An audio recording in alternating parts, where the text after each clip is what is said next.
Bonjour à tous, aujourd'hui on se retrouve pour une nouvelle vidéo où aujourd'hui on va parler Strophurus tenicoda. Rappelez-vous, il y a bientôt un an quand cette chaîne YouTube a été créée, ma deuxième vidéo justement parlait de cette espèce, donc les Strophurus tenicoda, qui sont juste derrière moi à ma gauche. On avait justement créé ce terrarium tout en vidéo. Aujourd'hui du coup on va pas forcément beaucoup parler du terrarium de cette espèce, puisque j'en ai déjà fait une vidéo, mais on va plutôt parler reproduction, car tout simplement il y a eu 5-6 jours, j'ai eu de la reproduction, du moins des naissances de Strophurus tenicoda. Donc je vais vous montrer les petits, comment ça s'est passé, etc. Donc c'est parti, je vous montre tout ça.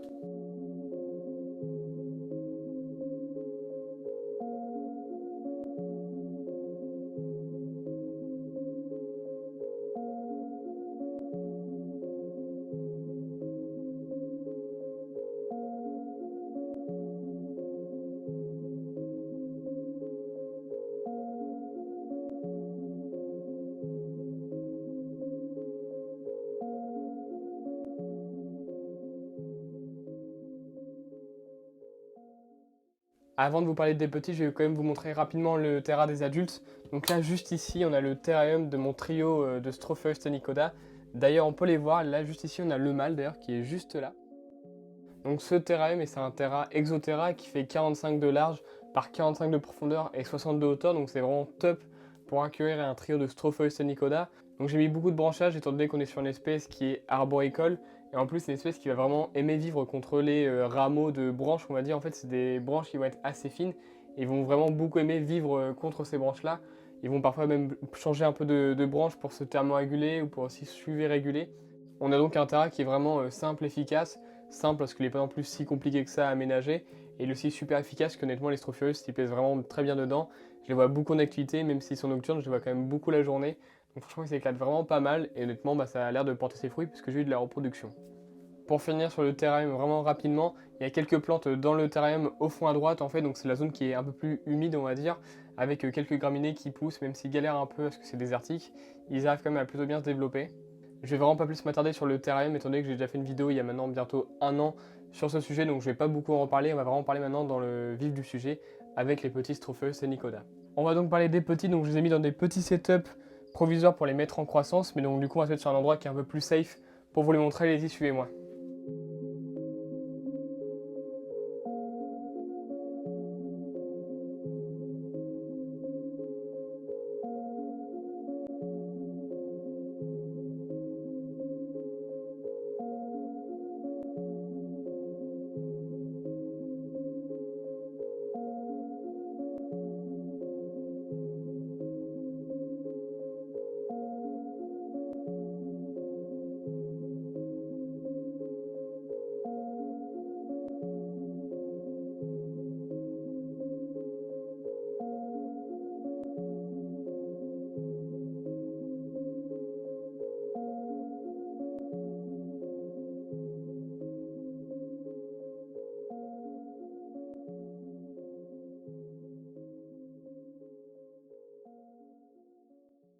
Donc là, le but de ces vraiment tout petits setups, c'est d'élever individuellement les bébés Strophurus tenicoda pour du coup avoir un meilleur suivi sur leur santé, l'alimentation, les selles, etc. Donc là, le but, c'est vraiment en fait de recréer des mini terrariums des adultes, donc vraiment avec le même système, avec du coup différentes petites branches pour faire comme des rameaux pour qu'ils puissent du coup vivre au-dessus. Pareil pour le sol, j'ai quand même mis un peu de mélange de sable, coco, etc. Pour tout ce qui va être déjà hydratation, donc ils ont à disposition, alors là je l'ai enlevé, ça va être des capuchons de bouteilles avec directement de l'eau dedans. Et en plus, tous les jours ou un jour sur deux, je vaporise un peu le petit setup pour permettre aussi une bonne hydratation et d'humidifier un peu leur environnement. Pour l'alimentation, c'est vraiment compliqué, on est vraiment sur de l'infiniment petit. Je vous mens pas, les bébés Strophurus, ils font même pas 1 gramme, ils sont vraiment tout petits.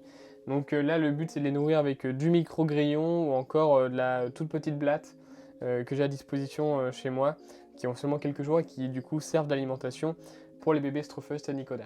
Bien évidemment, ce genre de petit setup, c'est vraiment fait pour des jeunes, pour quelques semaines, voire quelques mois, pour le tout début de vie de l'animal. Mais bien évidemment, à la fin, le but, c'est de les mettre dans des plus grands terrariums, comme avec mes adultes. Regardez-moi comment c'est tout petit, c'est tellement fragile. C'est vraiment dingue. Regardez la taille par rapport à mes doigts, c'est vraiment d'un minuscule. Donc là, pour tout ce qui est taille, donc je vous ai dit qu'ils font à peine 1 gramme, enfin même pas 1 gramme. Et en taille, je dirais qu'ils font actuellement peut-être 4 cm grand maximum, et encore, je dirais même plutôt 3. C'est vraiment tout petit. On va laisser les petits pendant quelques minutes, on va juste reparler vite fait des adultes, parce qu'en fait, la reproduction, c'est faite entièrement dans le terrarium, que ce soit l'accouplement, l'incubation et la naissance des petits. Donc je vous explique, ici donc j'ai un trio de Stropheus tenicoda donc, qui sont prêts pour la reproduction. Et j'avais déjà constaté au mois d'avril qu'une de mes femelles était un peu grosse, mais j'avais quand même des doutes sur la femelle qui était un peu gestante. Je me suis dit peut-être qu'elle a bien mangé, non finalement elle devait être bien gestante, parce qu'elle a pondu des œufs et justement il y a quelques jours j'ai eu la naissance des petits. Bien évidemment, vu comment le terrarium est planté, qu'il y a de cachettes, de branches, etc., pour moi c'est clairement impossible de les retrouver. Donc du coup j'ai fait confiance un peu à la magie de mon terrarium, avec tous les paramètres qui s'harmonisent super bien, pour permettre du coup d'avoir une bonne incubation et une bonne reproduction pour les animaux. Donc là, beaucoup se diraient comment incuber des œufs de reptiles dans un terrarium qui est aussi désertique. Alors déjà, il y a plusieurs choses à savoir. C'est que déjà, ce terrarium, oui, en effet, il est bien désertique, mais je le vaporise, comme je vous ai dit, quelques fois par semaine pour arroser les graminées, donc les plantes. Donc j'ai quand même un peu une zone un peu plus humide au fond à droite du terrarium, et donc je pense que les œufs ont dû être pondus par là. Donc je pense que la ponte s'est fait courant avril, et donc j'ai eu les naissances fin juillet, je l'ai vraiment eu là il y a quelques jours. Donc je dirais que l'incubation a duré 60-65 jours environ. Et en température, si vous voulez savoir, donc forcément mes températures sont quand même assez instables vu qu'on est dans un terrarium. La nuit ça s'éteint, donc les températures descendent, etc. Mais je dirais qu'en moyenne on va être sur du 25 degrés en général dans la partie en bas à droite du terrarium pour les Stropheus tenicoda. J'ai peut-être déjà eu, j'ai peut-être même déjà encore actuellement des œufs de Stropheus dans le terra, mais je vous dis, le terra en fait est tellement planté, tellement décoré, que ça serait vraiment compliqué en fait d'accéder aux œufs, et en plus sans les abîmer. Donc je pense que je vais rester comme ça pour cette année. Je vais quand même vaporiser de temps en temps mon petit coin humide en bas du terra, et on restera comme ça pour cette année. J'ai quand même mis à disposition dans le terrarium une petite boîte de ponte qui est située juste en bas. Alors je vais en mettre d'autres suite à des conseils d'éleveurs de Stropheus qui m'ont conseillé. Je vais en mettre d'autres, et du moins peut-être plus en hauteur, comme c'est des animaux qui sont arboricoles. Donc au cas où, j'aimerais quand même récupérer quelques œufs pour les mettre directement après en incubation au lieu de les laisser dans le terra. C'était vraiment une très grosse surprise pour moi, étant donné que je n'avais pas vu les œufs et qu'ils étaient en incubation dans le terra. C'était vraiment l'énorme surprise quand j'ai vu deux tout petits Stropheus tenicoda dans le terra. En plus c'était vraiment super marrant, c'était tous les deux à côté sur une petite branche pas loin du point chaud. Donc c'était vraiment super marrant, et franchement c'était vraiment l'énorme surprise. J'étais vraiment super content. Grosse dinguerie. Donc là je faisais mes terras, en gros je raccordais mon système de pollinisation. Et là je vais dans le terra des Stropheus et regardez qu'est-ce que je vois. Des bébés Stropheus tenicoda. J'en ai des frissons. Je l'ai découvert il y a 10 secondes. Regardez ce qu'il y a dans le terra. Des bébés Stropheus tenicoda. J'en ai un, deux. Donc je vais fouiller le terra et honnêtement, je sais pas combien je vais en trouver. Là il y en a, bon, là, il y a la mère qui doit être là.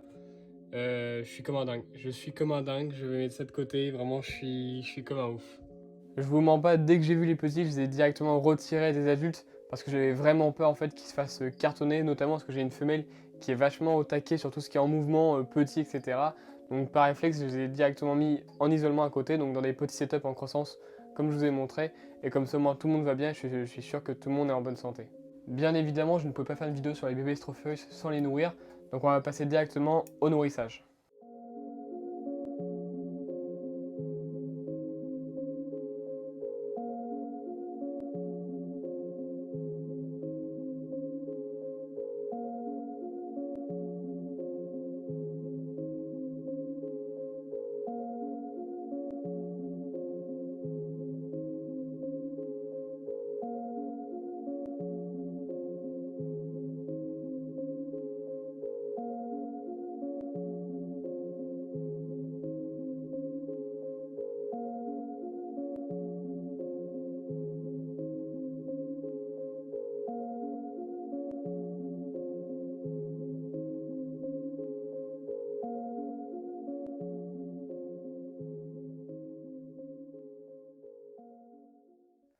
On arrive maintenant à la fin de la vidéo, donc j'espère que celle-ci vous a plu. Moi en tout cas j'ai pris vraiment beaucoup de plaisir à vous la tourner, à vous montrer ces bébés Stropheus tenicoda. J'espère qu'il y en aura encore d'autres d'ici la fin d'année. Moi en tout cas je vous dis n'hésitez pas à vous abonner à ma chaîne YouTube si ce n'est pas encore fait, à lâcher un like et directement à me dire en commentaire si la vidéo vous a plu ou non. Moi en tout cas je vous dis à la prochaine, portez-vous bien, donc allez, ciao.